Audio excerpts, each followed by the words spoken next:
Bayangin deh, tamunya ngeluh. Air panas di kamar saya nggak nyala. Respon cepat kita mungkin langsung manggil teknisi untuk datang ke kamar dan mengecek pemanas airnya. Ternyata pas dicek, tamunya cuma nggak tahu cara mengoperasikan keran air panas tersebut. Dari sini kita tahu bahwa respon cepat kita tadi itu cuma buang-buang waktu, buang tenaga, energi, dan juga yang paling penting, tamunya ngerasa nggak dipahamin.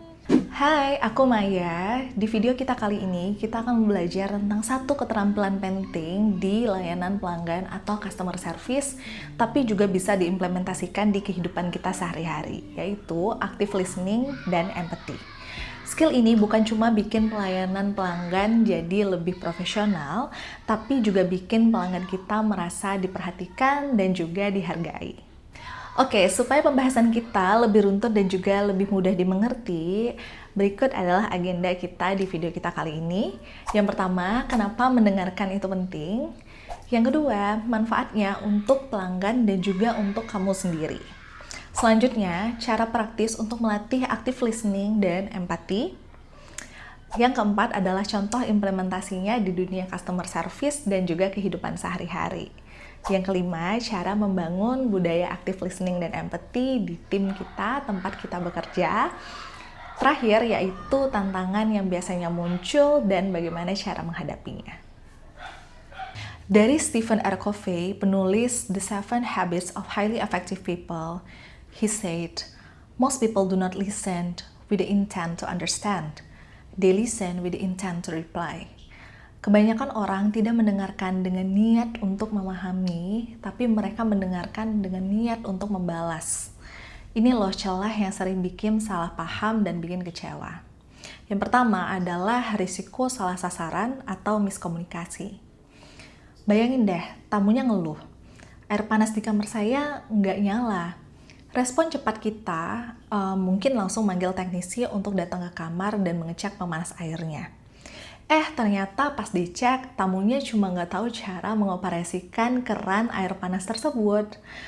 Dari sini kita tahu bahwa respon cepat kita tadi itu cuma buang-buang waktu, buang tenaga, energi, dan juga yang paling penting, tamunya ngerasa nggak dipahamin. Yang kedua, kepercayaan bisa runtuh. Tiap kali balasan kita nggak sesuai dengan inti masalah pelanggan, sedikit demi sedikit kepercayaan mereka ke kita pasti akan runtuh dan luntur dengan sendirinya. Mereka pasti akan ngerasa kita nggak peduli atau nggak ngerti. Padahal mungkin kita hanya kurang paham gimana caranya untuk benar-benar merespon masalah dengan baik. Yang ketiga, kita bisa dapat ulasan jelek, bad review, dan reputasi kita bisa terancam. Di zaman digital seperti ini, satu pengalaman buruk yang dirasakan oleh tamu bisa langsung viral loh. Ulasan negatif tersebut di platform online itu bisa dapat merusak reputasi yang udah kita bangun susah payah dan juga dapat mempengaruhi business decision dari tamu lain atau potensial klien yang akan datang di tempat kerja kita. Jadi menurutku sendiri, satu pelanggan yang kecewa itu pasti akan membagikan pengalaman buruknya ke orang-orang lain. Tapi sebaliknya, satu pelanggan yang happy itu pasti akan merekomendasikan bisnis kita dari mulut ke mulut. Coba kalian bayangkan jika satu pelanggan yang happy menceritakan pengalamannya ke 10 orang lain yang dia kenal. Kalau kita bisa memberikan pengalaman baik tersebut ke 1000 pelanggan, maka ada 10.000 orang lain yang akan mengenal produk kita atau jasa kita sebagai jasa yang baik atau jasa yang bisa direkomendasikan untuk pembelian berikutnya. Nah, sebaliknya dari itu, jika kita beneran bisa mendengarkan dan memberikan empati, manfaatnya akan jauh lebih besar daripada cuma menyelesaikan masalah sesaat. Yang pertama, solusi cepat dan tepat. Dengan kita paham banget akar masalahnya, kita bisa kasih solusi yang cepat dan tepat, serta efisien. Nggak ada lagi nih kita bolak-balik ngabisin waktu, tenaga, waktu kita sendiri, waktu rekan kerja kita, dan waktu orang lain. Selanjutnya kita membuat pelanggan yang lebih setia. Pelanggan yang merasa didengerin dan dipahamin itu bakal ngerasa dihargain. Mereka nggak cuma balik karena produk kita, tapi pasti mereka balik karena pelayanan yang kita berikan. Yang ketiga, promosi dari mulut ke mulut. Seperti yang tadi sudah saya bilang, pelanggan yang puas itu ibarat duta terbaik kita. They will become our ambassador. Mereka akan cerita pengalaman positifnya, nggak cuma di online, tapi juga ke kerabat mereka sendiri. Contoh nih, misalnya aku senang banget sama pelayanan yang diberikan oleh salah satu kafe. Terus kemudian juga plusnya, produknya ternyata enak banget. Udah pasti setiap ada temenku atau keluarga yang datang ke Bali, aku pasti akan ajak mereka ke sana. Jadi impact-nya akan sangat besar bagi bisnis kita. Ingat, pelanggan mungkin lupa apa yang kamu katakan, but they will remember how you make them feel. Cara praktis untuk melatih active listening dan empati. Mendengarkan secara sesama atau active listening adalah keterampilan di mana kita fokus total ke orang yang lagi ngomong. Nggak cuma ke kata-katanya, tapi juga nada bicara, bahasa tubuhnya, dan juga emosi yang tersirat. Jadi kita bisa memberikan perhatian penuh pada momen tersebut. Dari buku The 7 Habits of Highly Effective People, buku ini membahas kebiasaan kelima, yaitu seek first to understand, then to be understood. Berusahalah untuk memahami dahulu, baru kemudian dipahami. Konsep ini adalah inti dari mendengarkan aktif dan juga empati, di mana kita bisa memprioritaskan pemahaman terhadap orang lain sebelum kita menyampaikan pandangan atau solusi dari kita sendiri. Jadi pilar utama dari mendengarkan aktif atau active listening adalah pertama, perhatian penuh atau fokus. Jadi kita harus singkirkan gangguan, singkirkan semua distraction yang ada. Taruh dulu smartphone-mu, berhenti untuk mengetik pekerjaanmu di komputer, berhenti melihat layar, dan lakukan eye contact kepada pelanggan kita tersebut. Yang kedua adalah bahasa tubuh yang terbuka. Agak condongin badan ke depan, terus anggukkan kepala sesekali saat kalian mendengarkan tamunya, dan juga jangan menyilangkan tangan seperti ini. Karena itu terkesan kalau kamu sebenarnya nggak pengen ngedengerin, ya kan? Oke, yang kedua adalah verifikasi pemahaman. Jadi kamu lakukan klarifikasi dan juga refleksi dari apa yang sudah kamu dengar tadi. Yang pertama gimana sih caranya? Yaitu ulangin kembali inti dari keluhan atau inti dari apa yang kamu dengar dari tamu tersebut. Seperti, jadi kalau saya nggak salah tangkap, Bapak butuh wifi-nya dipercepat karena lagi ada video Zoom untuk meeting penting ya Pak. Nah, dengan cara kamu mengulangin itu ngebantu kamu mastiin bahwa kamu sudah paham dan juga menunjukkan kalau kamu memang memperhatikan. Terakhir juga ini penting, kenapa? Untuk memastikan bahwa pemahaman yang kamu terima dan maksud dari tamu tersebut sama. Kemudian kamu bisa ajukan pertanyaan terbuka atau open questions dengan bisa diinformasikan lebih detail, Pak, kira-kira dari kapan masalah ini muncul. Atau kamu bisa tanya supaya lebih paham masalahnya dengan cara, kalau boleh tahu device atau perangkat apa yang sedang Bapak pakai ya.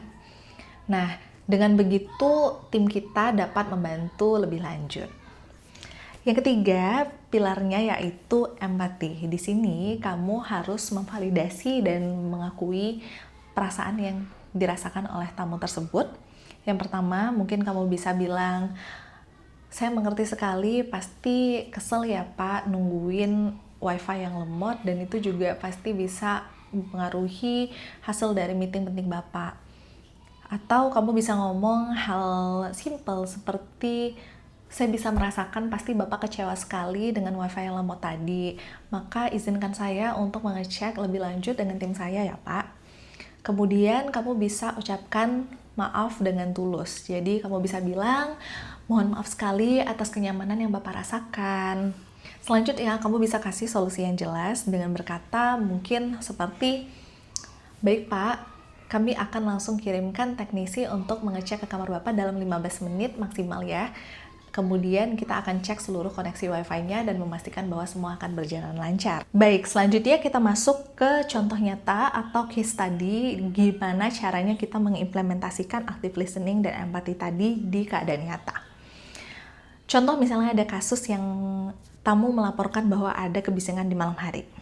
Kondisinya seorang tamu misalnya menelpon kalian ketika kalian sedang menjaga resepsionis di malam hari. Beliau mengeluh dengan nada yang kesel banget, mengeluhkan suara bising dari kamar sebelah. Pendekatan lama yang kalian lakukan mungkin cuma, mohon maaf ya Pak, kami akan minta kamar sebelah tenang. Singkat, padat, jelas, dan tanpa empati. Nah, pendekatan yang mau kita lakukan dengan active listening dan empati ini adalah dengan cara berkata, "Halo Bapak, terima kasih telah menginformasikan ke saya atas apa yang terjadi. Saya mohon maaf sekali atas gangguan yang terjadi di malam ini dari kamar sebelah. Saya paham banget Bapak pasti butuh istirahat yang nyaman dan tenang. Kira-kira apakah bisa Bapak bantu ceritakan ke saya suara bising seperti apa yang Bapak dengar dan dari kapan itu terjadi?" Dengan respon ini, kamu sudah mendengarkan klarifikasi, validasi perasaan. Kemudian misalnya tamu menjelaskan bahwa itu suara tawa dan musik yang keras. Kamu bisa balas lagi dengan, "Baik Bapak, sekali lagi saya mohon maaf karena hal ini mengganggu kenyamanan dan istirahat Bapak. Kami akan langsung menghubungi kamar sebelah dan memastikan suasananya kembali tenang. Untuk membantu Bapak istirahat malam ini, Bapak apakah mau kami antarkan teh hangat atau minuman lain ke kamar Bapak?" Di situ kamu melakukan empati, validasi perasaan, memberikan solusi, dan juga recovery. Hasilnya, tamu ngerasa didengerin dan juga dipahamin. Walaupun beliau merasa terganggu, tapi beliau menghargai respon cepat kamu dan empati yang kamu berikan. Besoknya, besar kemungkinan beliau bakal ngasih ulasan positif tentang gimana keluhannya ditangani secara baik dan profesional oleh kamu. Nah, selanjutnya adalah gimana caranya membangun budaya active listening dan empati tadi di tim kita. Keterampilan active listening dan empati ini sendiri nggak bisa cuma dikuasain oleh 1 atau 2 orang saja. Ini harus jadi budaya atau culture dari organisasi tempat kita bekerja agar kita bisa menjadi lebih sukses. Yang pertama adalah melakukan pelatihan atau training rutin. Kita buat sesi pelatihan atau sesi role play mingguan yang memberikan simulasi dari berbagai skenario yang ada. Ini nggak perlu training yang berjam-jam, 1 jam, setengah hari, 1 hari. Cukup dengan di briefing singkat, kita bisa melakukan role play. Misalnya kalau saya memberikan briefing singkat kepada tim saya akan coba nih dengan 1 case study per orang. Misalnya dalam 1 sesi briefing kita berikan 1 role play. Jadi kita bisa minta 1 orang untuk coba jelaskan nih apa masalah yang kemarin coba kamu hadapin dan gimana caranya kamu meresponnya. Dari situ teman-teman lain bisa melihat dan juga mereview dan memberikan saran yang membangun jika ada yang mereka rasa bisa di-improve atau bisa ditingkatkan kembali. Yang kedua, tadi sudah benar feedback yang membangun dari teman-temannya atau mungkin dari kita sendiri. Sebagai leader atau sebagai rekan kerja, kita lihat teman kita sedang menghadapi tamu dan sedang melakukan interaksi. Jika dari situ kita merasa ada hal yang bisa ditingkatkan, kita juga bisa bahas di briefing singkat tadi dengan memberikan feedback atau saran yang membangun. Gitu. Kemudian yang ketiga adalah kita bisa memanfaatkan teknologi cerdas seperti di banyak perusahaan-perusahaan besar atau juga mungkin perusahaan yang sedang berkembang, ada aplikasi yang bernama CRM atau Customer Relationship Management. Di sini kita bisa mencatat apa yang terjadi dan bagaimana respon tamu serta mood tamu tersebut. Dari situ, itu bisa jadi referensi kita dalam menghadapi tamu tersebut. Misalnya, saat kita menerima komplain atau keluhan dari tamu, ternyata saat kita cek sistem, kita melihat bahwa ternyata tamu tersebut sudah punya histori masalah nih sebelumnya. Dari situ bisa jadi referensi kita bahwa gimana caranya kita memastikan bahwa masalah ini tidak akan menjadi masalah yang berkelanjutan, atau juga mungkin kita jadi bisa tahu preferensi yang tamu tersebut inginkan. Ada pelanggan atau tamu yang emang pengen banget merasa diperhatikan penuh, ingin selalu diberikan update atau in touch, tapi ada juga yang enggak. Mungkin banyak perilaku-perilaku atau habit di culture yang berbeda yang menyebabkan itu sendiri. Jadi kita harus paham cara komunikasi seperti apa nih yang tamu tersebut inginkan. Oke, selanjutnya yang terakhir adalah kita bisa merayakan small wins atau kemenangan-kemenangan kecil yang terjadi di sekitar kita. Misalnya kita melihat rekan kerja kita bagus banget nih dalam melayani pelanggan atau melayani keluhannya. Atau ketika kita melihat bahwa tim kita tersebut mendapatkan ulasan-ulasan positif dari tamu. Di situ kita bisa rayakan dengan memberikan apresiasi kecil, mungkin sekedar kita bilang congratulations atau you're doing a great job, atau jika itu rekan kerja kita bisa bilang, wah kamu bagus banget sih tadi melayani tamu tersebut, mungkin bisa ajarin aku gimana caranya supaya aku juga bisa seperti kamu. Jadi hal-hal itu membuat orang merasa dihargain dan juga memberikan motivasi besar untuk dia untuk bisa menjadi lebih baik. Oke, selanjutnya adalah tantangan yang mungkin kita hadapi dan gimana nih cara menghadapinya. Yang pertama adalah waktu yang terbatas. Jadi di customer service atau di layanan pelanggan kita tahu sendiri bahwa kita nggak cuma menghadapi satu tamu. Ada banyak case-case atau hal-hal yang terjadi di sekitar kita. Jadi seringnya sebenarnya kita bukannya tidak peduli, tapi mungkin karena kita ngerasa buru-buru tadi, kita jadinya nggak bisa memberikan pelayanan yang maksimal. Tapi ingat, mungkin investasi 15-30 detik di awal untuk kamu mendengarkan dengan seksama, melakukan active listening tadi, bisa mempersingkat waktu recovery ini nantinya.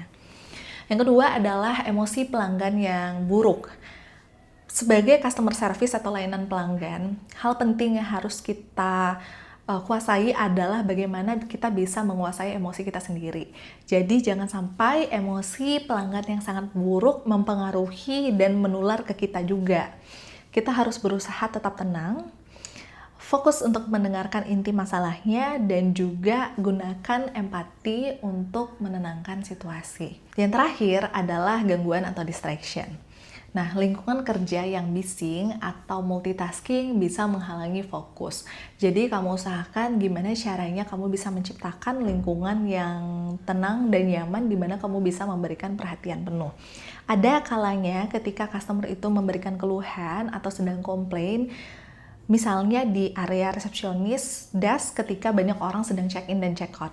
Mungkin kita bisa arahkan tamu tersebut ke tempat yang lebih tenang, jadi kita bisa bilang dengan bahas kata-kata seperti misalnya, baik Bapak, mungkin kita bisa pindah ke area lounge supaya kita bisa bahas ini secara lebih lanjut dan juga lebih tenang. Begitu.